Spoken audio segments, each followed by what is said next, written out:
Buenos días, muy buenos días.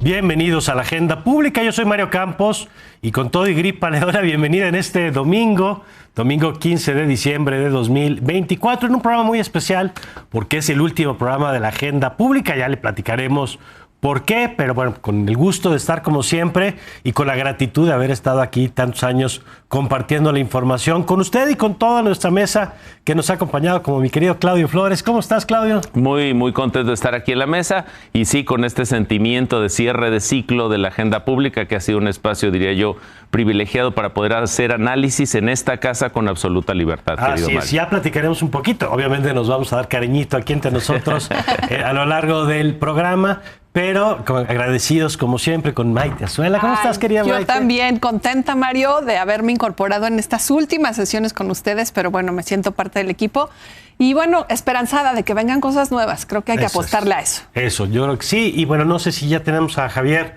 en la línea, si no ahorita lo sumamos. Ahí está, ya está ahí. Querido Javier, ¿cómo estás? Muy buen día. Hola, buenos días. Y sí, aquí en la distancia para no ser contagiados por ti, Mario, pero feliz de acompañarles esta mañana. Muy bien, qué bueno, querido Javier.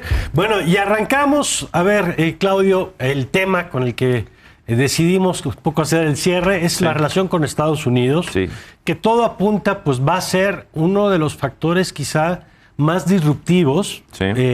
Esto que llaman los cisnes negros, ¿no? Cuando parece que ya todo está como alineado, planchadito, en el caso del gobierno de la presidenta Sheinbaum, en las reformas que han venido aplicando unas tras otras sin mayor resistencia porque tienen los votos para hacerla, pero que hay una variable que parece que es la que va a generar más ruido, que es la del gobierno de Estados Unidos, las designaciones que ha venido haciendo, incluyendo quien será el embajador que acompaña al presidente Trump como su representante en México. ¿Qué estás viendo? Pues diría yo narrativas de un villano que algunos están viendo ya como héroe. Qué interesante cómo los ciclos políticos, las situaciones dentro de los países, pues generan estos relatos distintos. Hay que decirlo, Trump fue nuestro supervillano durante una buena parte del tiempo. ¿Por qué? Por su discurso antimexicano, por su, digamos, visión en particular de que solo gane Estados Unidos y pierdan los demás, ¿no? Esta visión un poco que refleja perfectamente además en sus libros.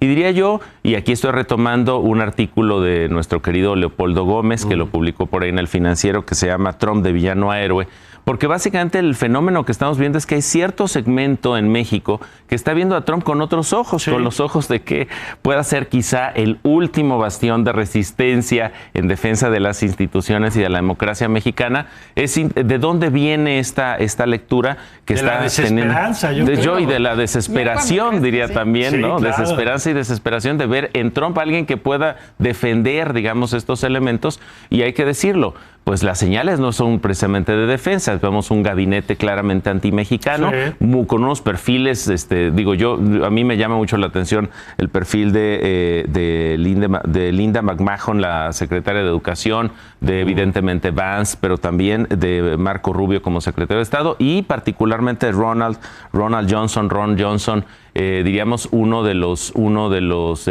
quizá nombramientos que más atención ha llamado. ¿Por qué? Por ser exmilitar, por estar ex CIA. Es decir, no es un experto en Temec y en economía. Parece que la conversación que le preocupa tener a Trump con México es de seguridad. Y entonces, pero los anuncios son claros: cerrar la frontera, primer movimiento, digamos, de deportación masiva de migrantes, combatir la delincuencia y el narcotráfico directamente con fuerzas norteamericanas en México, y el último, que es encarcelar a funcionarias o funcionarios mexicanos que pudieran estar coludidos, vinculados con el narcotráfico. Yo creo que esa sí va a ser una señal que van a escuchar aquí en el gobierno federal. Pero yo diría, para cerrar, querido Mario, querida Maite, Javier, que hay que tener cuidado de ver como un demócrata y un luchador por la democracia alguien como Trump, que yo creo que está defendiendo su agenda y sus intereses. De acuerdo, Maite. Sí, totalmente. Yo no sé quiénes son estos inocentes que ven en el villano la posibilidad, porque además no ha dado señal alguna, ¿no? No solo los nombramientos que ha hecho para su propio gobierno, sino creo que las prioridades que tiene para relacionarse con México claramente están enfocadas al tema de migrantes, al tema de fentanilo, al tema de seguridad. Y el hecho de que Ronald Johnson sea ahora pues el embajador que va a representar al gobierno estadounidense en nuestro país, te dice cómo sus antecedentes están enfocados justo a estos temas, ¿no? Se va, por ejemplo, a revisar el TEMEC en el 2026 y pues no es alguien que necesariamente traiga una experiencia en temas de comercio exterior. En cambio, sí creo que su experiencia militar, su experiencia como investigador de la CIA, te apuntala mucho que la agenda de Donald Trump no tiene nada que ver con defensa de instituciones mexicanas ni de democracia en el país. Creo que incluso en campaña ni Kamala ni él, cuando se les preguntaba, por ejemplo, de la reforma judicial, decían que pues no estaba ni siquiera en su mira, ¿no? Creo que claramente, y él revuelve, y creo que ese es uno de los retos para el gobierno mexicano, tanto el tema migrante como el tema de seguridad, como el tema arancelario, los negocia cruzados, ¿no? No hay manera de revisar tema por tema de manera que puedas ir viendo cuánto de aranceles, qué tipo de política migratoria, en dónde apuntalamos juntos algunas políticas de seguridad, sino que todo parece que se pone sobre la mesa, se revuelven las fichas como de dominó y lo que te toque. Entonces, pues sí creo que la verdad la prioridad va a ser seguridad y necesariamente migración para frenar cualquier paso que haya hacia la frontera de Estados Unidos. Javier, con esto que señalan Maite y Claudio, se ha advertido mucho que el propio nombramiento es el mensaje, ¿no? El perfil es el mensaje. Un hombre que además en su cargo más reciente viene del Salvador, y no de cualquier El Salvador, del Salvador de Bukele, en el que se ha hablado de la cercanía del embajador con el presidente salvadoreño y con sus políticas en materia de seguridad. ¿Tú cómo ves el propio nombramiento y qué pudiera significar para nuestro país? A ver, yo como toda la relación bilateral, hay que leerla de ida. En el caso de México, lo que hay que leer es sí la preocupación por los temas de seguridad, inmigración, drogas, pero muy importante también el tema de China. En el caso de El Salvador, él fue alguien que se dedicó a prohibir, a evitar que China hiciera puertos y zonas industriales en El Salvador y en Centroamérica. Entonces yo creo que aquí el énfasis de él o de su gobierno de turno que viene es seguridad y tratar de rezagar un poco a China de relación con México. Pero en el caso nuestro también hay que leer lo que estamos haciendo o lo que no estamos pensando hacer. ¿A quién hemos mandado esta semana como cónsul de México en Florida, el lugar donde es el centro de operaciones de Trump y donde está MAGA, el Make America Great Again? Al embajador o al exgobernador de Chiapas, a Rutilio Escandón, alguien que dejó Chiapas sumido en la inseguridad, prácticamente una guerra civil y el narcotráfico controlando todo. Así es que mientras ellos anuncian un embajador muy rudo, muy, digamos, fuck, como dicen ellos, nosotros creo que sin pensar mandamos la peor señal posible allá. Yo no sé si incluso lo vayan a aceptar con alguien que dejó Chiapas sumido en la inseguridad y el narcotráfico. Me parece que si no empezamos a hacer nombramientos y cargos más inteligentes y seguimos con gente del gobierno de cuates, esto no va a salir bien. De por sí que es complicado. Creo que este nombramiento del cónsul de México en Miami sí es muy preocupante. Claro, no lo había visto que el destino en particular, lo que significa el territorio de Marco Rubio también, en fin, significa... Ahora, Maite pregunta, ¿tú crees que esta designación, por lo que ya han señalado antes, puede acelerar un proceso de bucalización, no sé cómo sería el verbo de Bukele, del presidente Bukele, de la seguridad en México en dos sentidos? En el discurso público, porque hay, como decía Claudio, la esperanza de algunos están en la lógica de las instituciones democráticas, pero otros están en la lógica de la mano dura, desde hace mucho, que ante la impunidad se aplica una política que no parta de los derechos humanos, sino que parta de la efectividad. Y ya demostraron que son capaces de capturar al Mayo, algo que no logró hacer ningún gobierno en los últimos 20 años. Vamos a hacer, si me lo permites, la pausa y regresamos contigo y esa pregunta de qué significa, si eso puede aplicar en términos de la estrategia mexicana, un cambio de señal. Y vamos a platicar también un poquito, por cierto, de cómo ha cambiado el tema de la agenda pública, y no me refiero solo al programa, sino el tema de cómo circula la información ahora. Lo platicamos regresando de la pausa.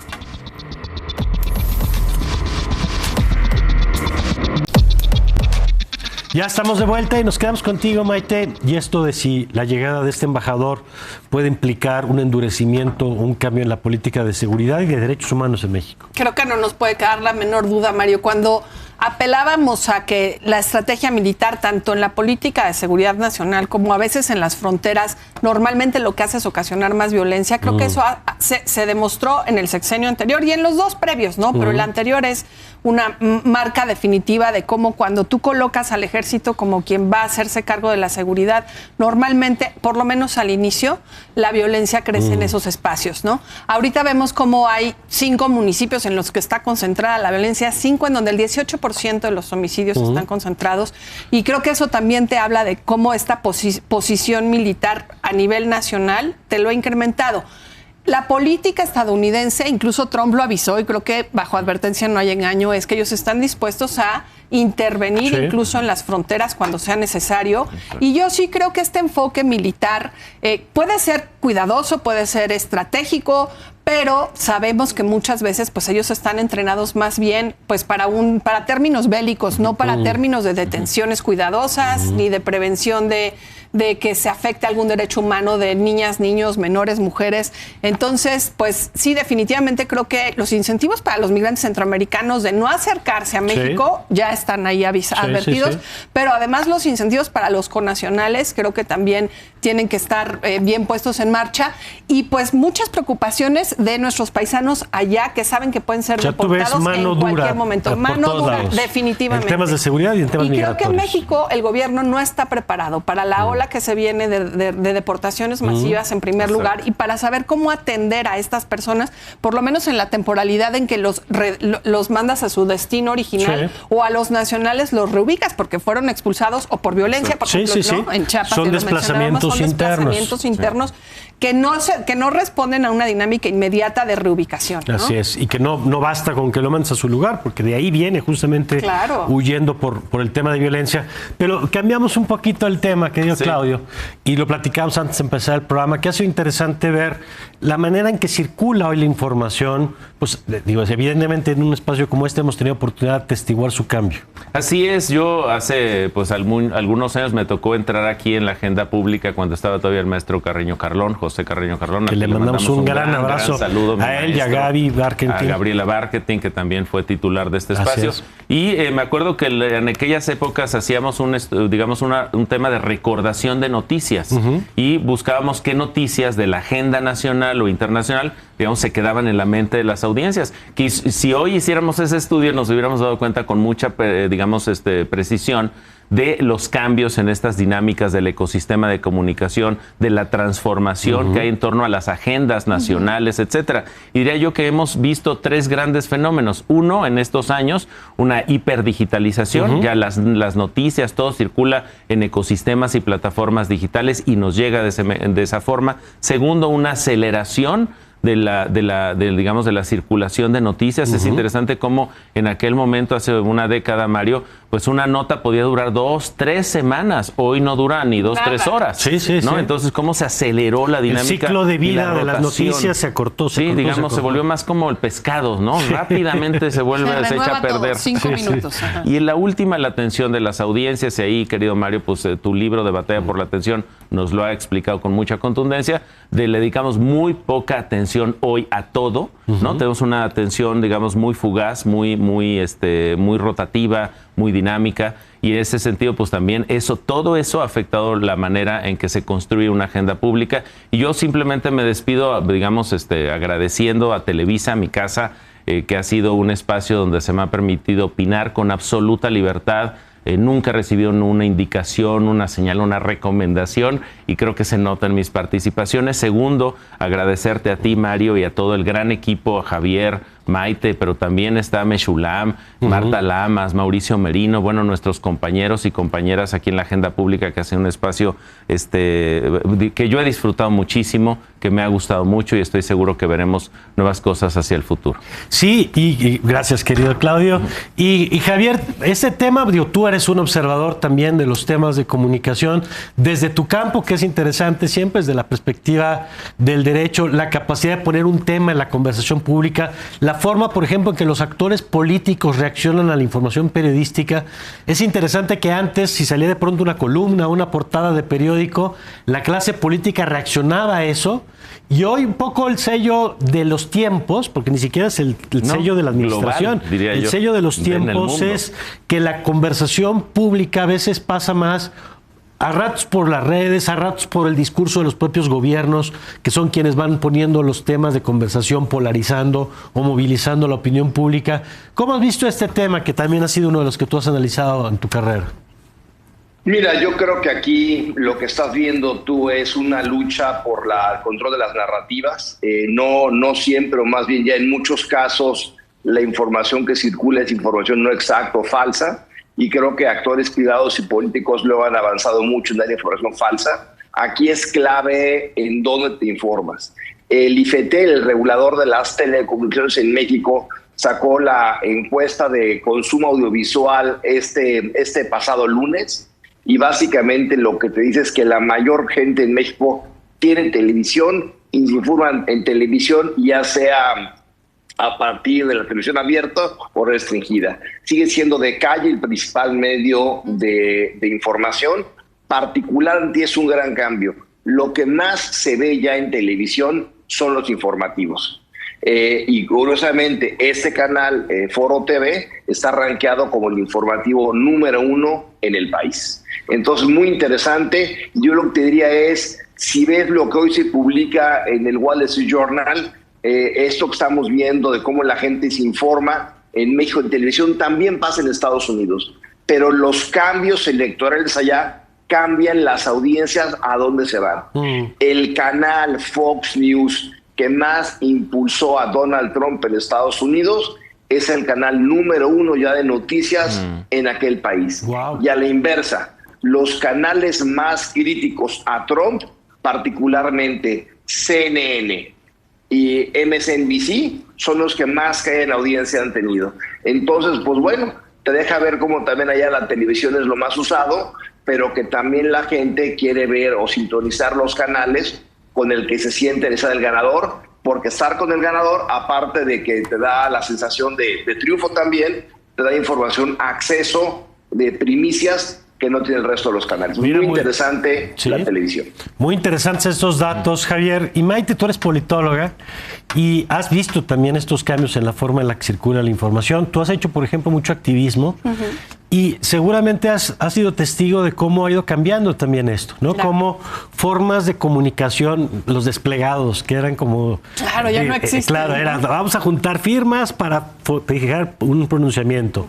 O vamos a lograr que algunos columnistas o editorialistas se pronuncien sobre una política, ¿no?, en contra de la desaparición del INAI, y entonces la clase política reacciona a un conjunto de voces que se les concede un peso en la autoridad moral casi de la conversación pública. Sí. ¿Cómo estás viendo hoy esto? Yo creo que se ha acotado la posibilidad de que muchas causas que vienen de sociedad civil, por ejemplo, puedan ser comunicadas, porque se compite con esta vorágine de la información que cambia rápidamente, con cómo los grupos de poder van, como lo explicaba Javier, ¿no?, haciendo que sea deseable estar con quien tiene la información de primera mano.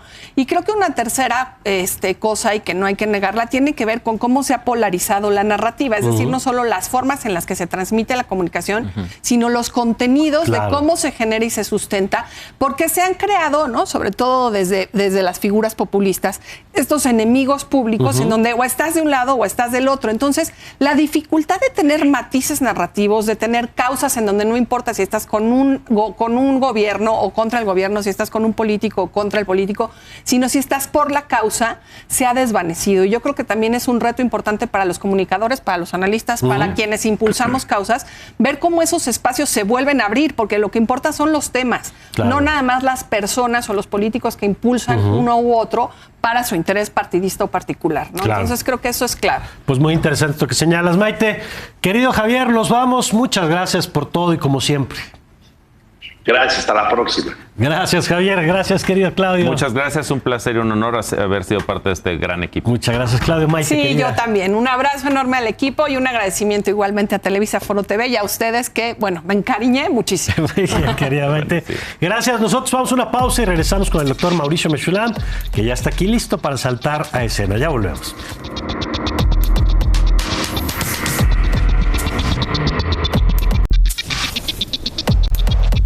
Ya estamos de regreso con mi queridísimo Mauricio Mechulam. Querido Mauricio, ¿cómo estás? Gracias, querido Mario. Pues aquí un placer, un honor estar en este momento. Muchas gracias, querido. Con toda la audiencia, contigo, desde 2010, querido Mario. Eso decíamos, es que son casi 15 años de la agenda pública y tú desde el principio. Pues sí, desde unos meses después. Recuerdo además es este mismo estudio. Estaba tratando de ubicar cómo eran las acomodaciones, pero era aquí, en esa zona de allá, donde me hiciste tú la primera entrevista con Pepe Carreño. Y yo no tenía pues, experiencia en participar en televisión, salvo hace muchos años me había invitado Raúl Velasco, pero yo tenía 13 en ese momento. ¿Cómo crees? Sí. Pero no vamos a dejar ese momento de lado. Algún día tendré que platicar. Claro. Pero sí, y recuerdo mucho porque el tema por el que ustedes me convocaron era un artículo que yo había escrito en el Universal relacionado con si había o no había terrorismo en México. No era un tema internacional en ese momento. Y entonces, con todo el nervio, entré al aire y me dice Pepe Carreño, oye, qué interesante tema, te quiero invitar más. Y entonces hablamos 2 o 3 ocasiones acerca de esos temas, pero entonces me preguntaste tú, oye, pero yo tengo entendido que tú también analizas asuntos internacionales, ¿no? Y en eso que se viene la Primavera Árabe. Recordemos que la Primavera Árabe no inicia en 2011, inicia en diciembre del 2010. Y desde ese momento, pues claro que hubo mucha nota interna, hubieron muchas notas internacionales. Sí, porque era el momento de la euforia a nivel mundial. No, y recuerda aquí con Gaby Barkentin, contigo, era mucho el análisis de los medios. Y entonces, ¿cuál era el papel de las redes sociales en estas convocatorias y en ir propagando las ideas que representaba primero Túnez, luego Egipto, luego otra serie de países? Y hacíamos esto cada vez con mayor frecuencia. Luego, más adelante, vino, recordarás todavía en aquel año, el atentado de Oslo, de un atacante de Oslo para... en una isla, ¿no? Para Pepe, para Pepe Carreño era muy importante entender cómo funcionaba esta dinámica del terrorismo. Y entonces, pues aquí estábamos, se combinaba lo internacional con terrorismo. Entonces estábamos entre las primaveras árabes, estábamos en todo esto.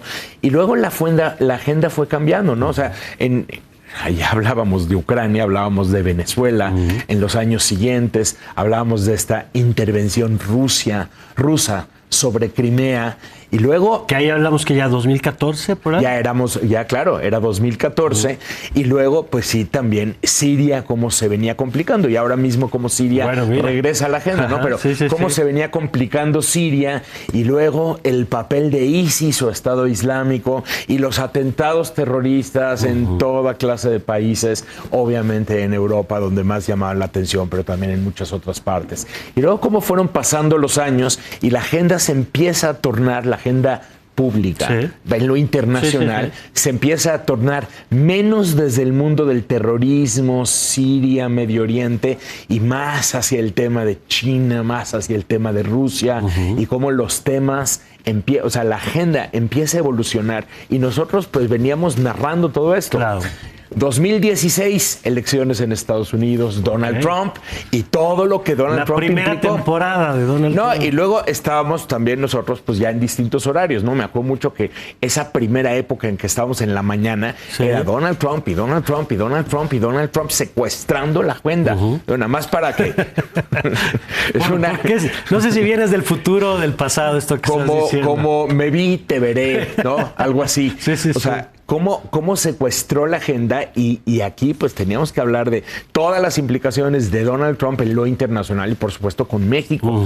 Y pasando el tiempo, digo, la agenda fue cambiando, este final de la época de Donald Trump, el 6 de enero del 2021, las elecciones, ¿no? Del 2020, el 6 de enero del 2021, que si dejaba o no dejaba el poder y todo lo que implicaba, y luego Joe Biden, que nos da pues una Casa Blanca relativamente más tranquila en términos comunicativos, en términos de agenda. Ya no era el reality show de los 4 años anteriores. Pero el mundo de ninguna manera se tranquiliza. Y vemos como desde 2021 en adelante estamos hablando de la acumulación masiva de tropas de Rusia sobre Ucrania para empezar a narrar del 2022 en adelante todo lo que fue la guerra en Ucrania, 2023, la guerra en Medio Oriente y todo lo que esto ha implicado en términos de agenda global. Porque aquí yo creo que lo interesante, Mario, de este programa no es solamente discutir acerca de los asuntos internacionales, sino los efectos, claro. Discutir acerca de cómo los cubrimos, discutir acerca de los medios de comunicación, discutir acerca de cómo efectivamente la agenda se concentra, la agenda pública se concentra internacional en mi caso, se concentra demasiado en ciertos temas, ahora mismo Medio Oriente, Ucrania, pero tenemos otros temas verdaderamente no con la misma capacidad de cubrir. Y claro que hay una audiencia y todo lo demás, pero no significa que lo que está sucediendo en Sudán, en el Sahel africano, no sea importante. O si, por ejemplo, el terrorismo se acabó, porque como ISIS perdió la mayor parte del territorio que había conquistado en Siria e Irak, significa entonces que ya no hay ataques terroristas en Europa como sí los había durante 2015, 16, 17 y por lo tanto el terrorismo disminuye y no es así. El terrorismo está lamentablemente rampante en muchas partes del mundo y no tenemos el suficiente tiempo o el espacio para ir cubriendo todo eso, ¿no? Perdón que te interrumpa, pero algo que tú has hecho a lo largo de tu carrera aquí y en otros espacios que me parece muy interesante es desafiar esta idea que de pronto está arraigada de que los temas internacionales a la gente no le interesan igual. Exacto. ¿No? Y tú lo has demostrado, digamos, a lo largo de los años, lo haces con tus propias redes sociales, en las pantallas de televisión, en la radio, en las columnas, que cuando hay esta pedagogía de los temas, que yo creo que ese es tu superpoder, no solamente, entre otros, es rastrear lo que está pasando en el mundo. A Mauricio Mecholán le preguntas, le dices Sudán 3 minutos y le pones play, y le dices Siria 4 minutos y le pones Corea play. del Sur, ¿no? Y tiene una capacidad, primero, de saber lo que está pasando, de conocer los actores de cada lugar, las dinámicas de cada lugar, y luego de podértelo explicar. Yo te agradezco siempre que te has sometido a la tiranía del reloj, de decir, tenemos 7 minutos, Mauricio, para explicar el conflicto de los kurdos. Primero tienes que empezar explicando quiénes son los kurdos, en dónde están y por qué importan ahora mismo en lo que está pasando Turquía en Siria. Está metido en ese conflicto, y entonces esto cómo enfrenta a Turquía con Estados Unidos. O sea, es todo un tema. Pero aquí el planteamiento es este. O sea, ¿qué es primero, el huevo o la gallina? Si efectivamente no cubres temas internacionales o no hablas acerca de la importancia de los temas internacionales, la gente no está interesada en ellos. De acuerdo. Pero lo que yo he vivido en mi experiencia pública desde 2010 en adelante es que en la medida en que tenemos la capacidad de ir explicando por qué esos temas sí mueven hilos en todo el planeta, en esa medida el interés se despierta. La gente sí está interesada en temas internacionales. Además lo tenemos muy medido en nuestros distintos espacios que tenemos. Y además tenemos que entender que hay otras generaciones, las generaciones actuales. Las más cosmopolitas. Claro, las generaciones más conectadas con redes sociales, las generaciones jóvenes tienen una vocación de estar interesadas más en lo que pasa en el mundo. Así que por todo eso y mucho más, yo agradezco de verdad a Foro TV, N+ Foro, a todo el equipo, a Televisa, por la oportunidad de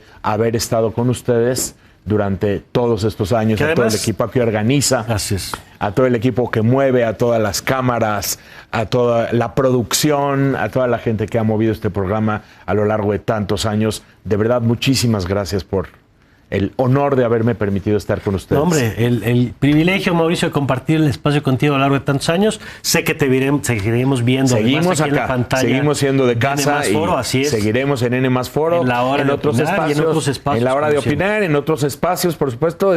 Sigue siendo mi casa y pues seguiremos hablando de lo internacional. Así es, pero gracias como siempre. Gracias, querido Mario. Mauricio. Gracias por la oportunidad. Gracias de verdad. A ti, Mauricio. Y nosotros nos vamos a una pausa y regresamos con nuestro último bloque con Marta Lamas, que además me dicen que está aquí en el estudio. Todavía no la veo, pero dicen que ya está por acá. Y Mauricio Merín. Ya volvemos.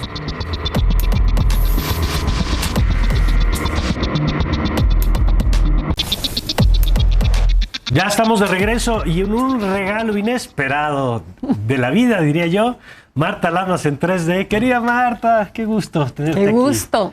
Qué buena sorpresa verte aquí en el estudio. Y el doctor Mauricio Merino, que pues no está aquí, pero sí, como si estuviera. Querido Mauricio. Querido Mario, aquí vestido de negro, ¿ya viste? Ya vi. Oye, y además a quien le agradecía ya fuera del aire, pero se lo agradezco fuera del aire, todo su apoyo ahora que estuvimos presentando en la FIL, la batalla por la atención, la generosidad de Mauricio Merino, que bien decía Marta, el halo de Mauricio Merino, a quien siempre le tendré mucho que agradecer, esa entre otras muchas. Querido Mauricio, arrancamos contigo. Arrancamos, querido Mario, en este último programa que yo pensaba en la canción, ¿no? De diciembre me gustó, pa' que te vayas. Ajá. He seguido el programa con mucho interés, como siempre, y veo que son gente muy educada todos, ¿no? Así que trataré de no romper ese mismo ánimo de despedida, de gratitud. La verdad es que ha sido un honor, querido Mario. Llevo casi 15 años desde que arrancó Foro TV, la mitad con Víctor Trujillo, con nuestro gran Víctor Trujillo, y la otra mitad contigo, y siempre con Marta Lamas, que para mí ha sido un motivo de alegría. La quiero mucho, a Marta. Y por supuesto a ti también, mi querido Mario. Y sí, me hago cargo del elefante en la sala, ¿no? Perdón que diga esto, pero claramente hay un cambio de prioridades en la agenda pública, como dice el programa. Estamos en otro momento de la historia mexicana. Hacía yo recuento, como hizo Meshulam hace rato, de los temas que he venido abordando a lo largo de estos 3 lustros en este espacio. Y efectivamente, pues los temas eran cómo hacer valer elecciones que efectivamente respondieran a la voluntad del pueblo de México, cómo garantizar transparencia, cómo crear el INAI. Nos tocó la creación del INAI en estos mismos micrófonos, pelear por eso. La creación del Sistema Nacional Anticorrupción, largamente discutido, los detalles, contabilidad, archivos, cómo evitar la corrupción en México. La verdad es que ha sido muy apasionante semana con semana estar discutiendo estos temas en estos foros. Y me hago cargo, por supuesto, de que los temas hoy cambian, ¿no? De que estamos frente a una agenda pública distinta, en donde lo importante es ver qué va a hacer el gobierno mexicano con todo este poder acumulado para resolver los problemas que se nos han echado encima, tanto a nivel global como a nivel local. Las violencias, el señor Trump a partir del 20 de enero, sí, la corrupción rampante, las dificultades de mantener cohesionado al grupo gobernante que se ha vuelto ya hegemónico.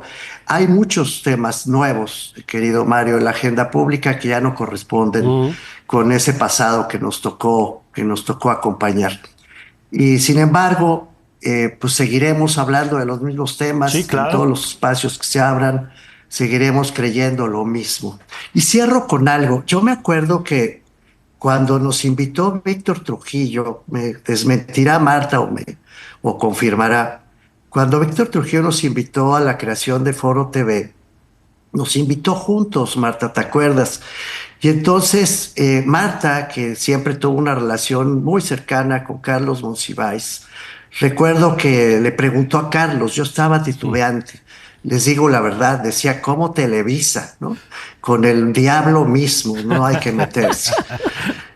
Y entonces dudábamos, y fue Carlos Monsiváis el que le transmitió a Marta y a mí que debíamos aceptar que cualquier espacio para tocar nuestros temas con la franqueza debida era necesario ocuparlo, tenerlo, agradecerlo incluso.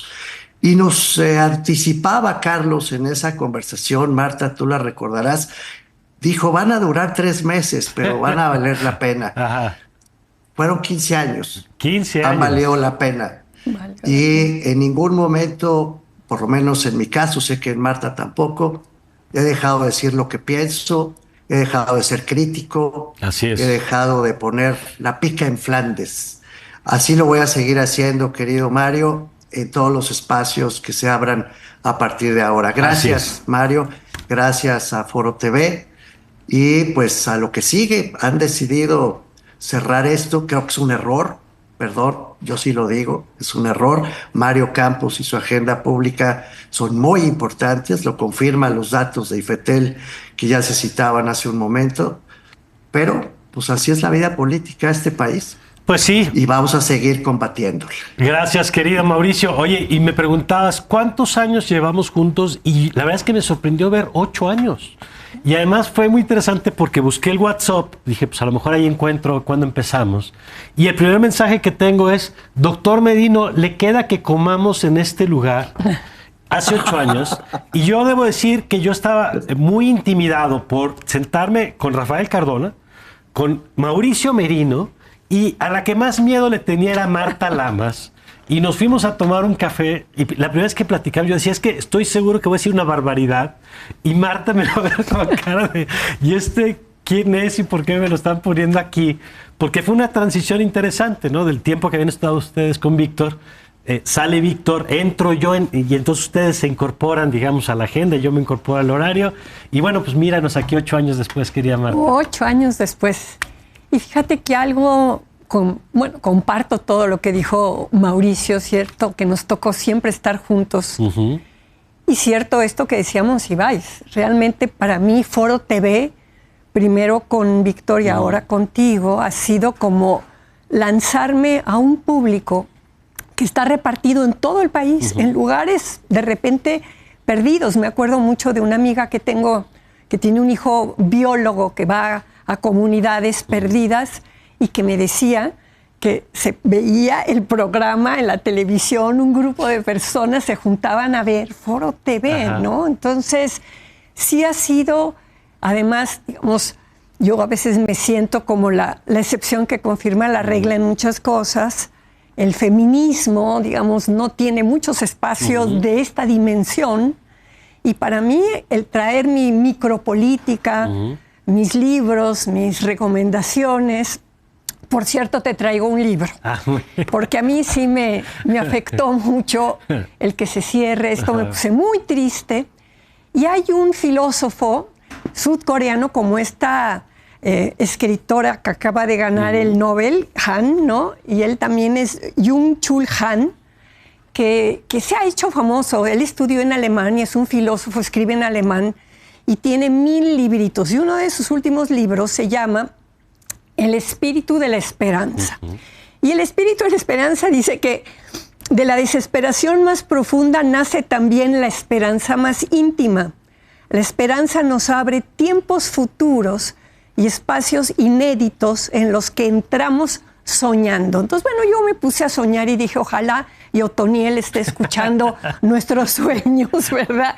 De que se hagan otro tipo de programas, porque siento que estamos en un cambio de época, no solo en un cambio de régimen político, como ha dicho Mauricio, estamos en un cambio de época en donde la televisión tiene que encontrar las vías que ya ahorita el internet y el Twitter y eso de alguna manera le han ido extrayendo, ¿no? Y a mí me parece que es una súper herramienta la televisión.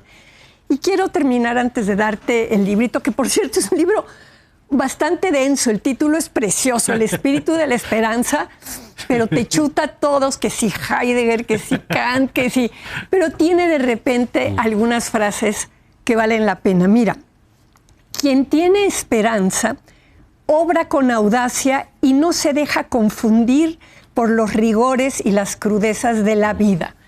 No te dejes confundir por la crudeza y el rigor de cerrar la maravillosa agenda pública. Van a salir cosas, Mario, tu talento, tus ganas verdaderamente de dar una discusión ciudadana, democrática, de invitarnos a todos estos que te queremos y te respetamos y que hemos aprovechado esta mesa y tu espacio pues para transmitir las cosas que nos preocupan y que nos emocionan de nuestro país. Oye, ¿no? Marta, y además en tu caso y en el de Mauricio, yo, así como decía que el superpoder de Mauricio Meshulam es saber lo que está pasando en el mundo y luego poderlo sintetizar. En tu caso, por ejemplo, ha sido poner en la pantalla de la televisión abierta temas que en otro momento eran muy complicados poner, ¿no? Digo, la historia de tu vida es la historia de la lucha y de poner temas incómodos.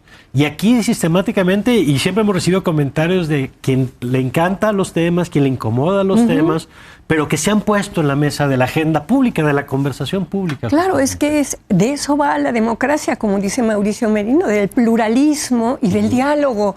Y el que aunque haya diferencias, pues nos tenemos que escuchar y tenemos que convivir. Y la convivencia democrática, ese es nuestro gran desafío, ¿no?